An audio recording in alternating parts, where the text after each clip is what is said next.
नमस्कार मैत्रिणीनो, मी ज्योती किचनमध्ये तुमचं मनापासून खूप खूप स्वागत आहे। तर आज आहे मकर संक्रांत। तर मकर संक्रांतीच्या तुम्हाला हार्दिक शुभेच्छा।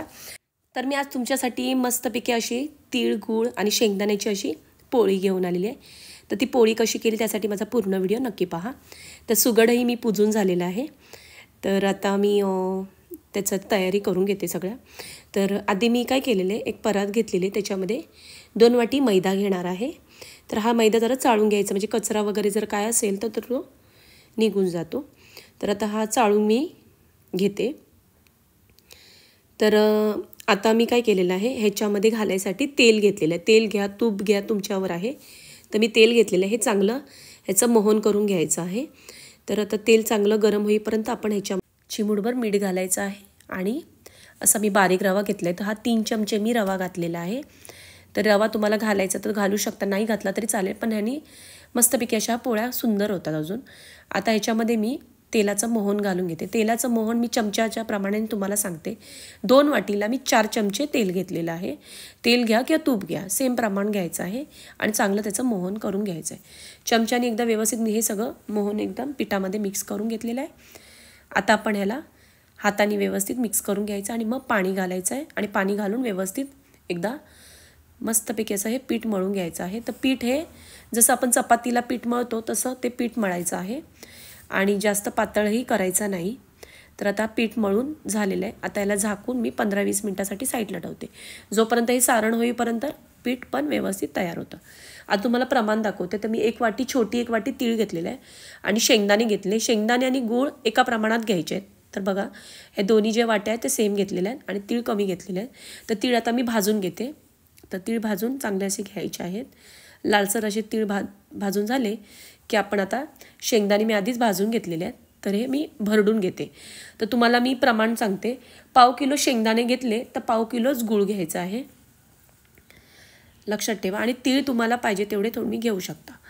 तर आता मी ह्याच्यामध्ये शेंगदाणे भरडून घेतले, आता त्याच्यामध्ये गूळ घालते। तर मी थोडासा गूळ ठेवून देते, आम्हाला जास्त गोड आवडत नाही, तर तुम्ही हा पूर्ण गूळ वापरू शकता, त्याच्याने खूप अजून छान होतील। पण गुळाचा वापर मी जरासा कमी केलेला आहे मला।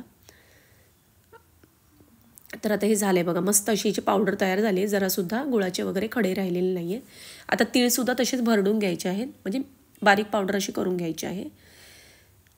तर आता ही बारीक अशी मी पावडर करून घेतली तिळाची। आता ह्याला मिक्स करून घ्यायचं। तर आता हे असंच हे सुकं आहे, तर ह्याच्यामध्ये आपल्याला एकदम असं तो गोळा व्यवस्थित त्या पिठामध्ये मिक्स व्हायला पाहिजे। त्यासाठी म्हणून काय करायचं आहे, आपल्याला थोडंसं गरम पाणी घालायचं आहे।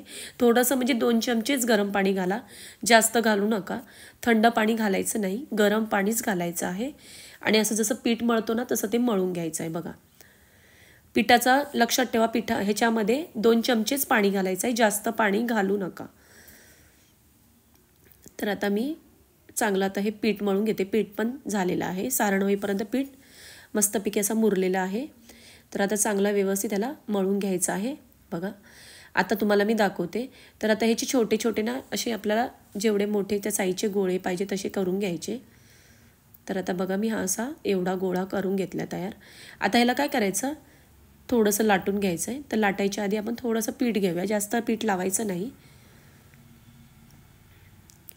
तर आता थोडंसं पीठ लावून ह्याला जरा पुरीसारखं थोडं लाटून घ्यायचं आहे बघा, तुम्हाला दाखवते। तर असं हे लाटून घ्यायचं आहे। आता ह्याच्यामध्ये सारण भरायचं आहे। तर हातानेच बघा मस्तपैकी असा गोळा तयार होतो सारणाचा बघा। तर हा सारण आता ह्याच्यात घालून घ्यायचा आहे आणि व्यवस्थित हे सारण मस्तपैकी असं पसरून घ्यायचं आहे आतमध्ये व्यवस्थित त्या पिठामध्ये आणि व्यवस्थित असा मोदक तयार करायचा आणि वरचा जो भाग असतो जास्त तो एक्स्ट्राचा काढून टाकायचा आहे। आता तुम्हाला मी लाटून दाखवते। लाटताना बघा जरासुद्धाही फाटणार नाही आणि मस्तपैकी अशी जेवढी तुम्हाला पातळ पाहिजे तेवढी ती पातळ होते। आणि जर तुम्हाला जर जाड ठेवायची तुम्ही जाडही ठेवू शकता। जाड ठेवली तर मस्त अशी फुगते टम्म आणि पातळ केली तर फुगत नाही, पण क्रिस्पी मस्त लागते, ते अजून छान लागते। तर तुम्हाला मी आता दाखवते। तर अजून एक मी तुम्हाला करून दाखवणार आहे। ते उचलताना पण बघा जरासुद्धा फाटत नाही आहे। तर ह्या मी पोळ्या आता तयार करून घेतलेल्या आहेत।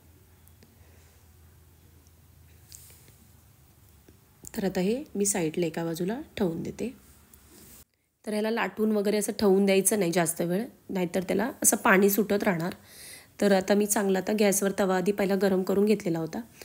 तर असं मी घातला बघा, जरासुद्धा फाटत नाही, मस्तपैकी अशा ह्या तयार होतात.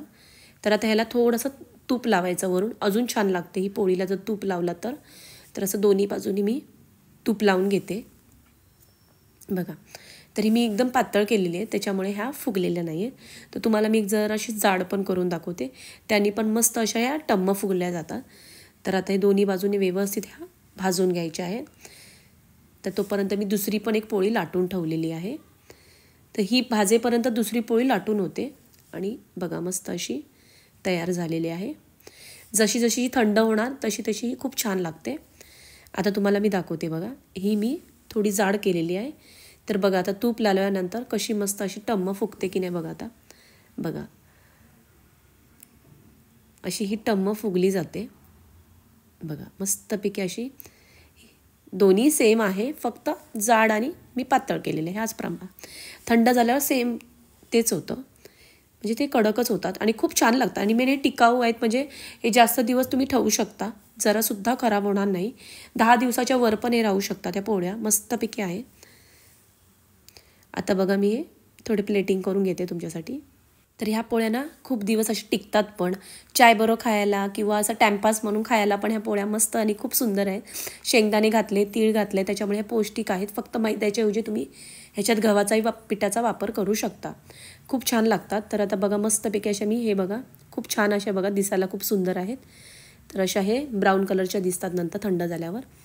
तर जर ह्या पोळ्या तुम्हाला आवडल्या असतील तर तुम्ही मला कमेंटद्वारे नक्की सांगा. जर ह्याच्यात काही चुकलं जरी असेल तरी ते पण मला तुम्ही कमेंटद्वारे नक्की सांगा.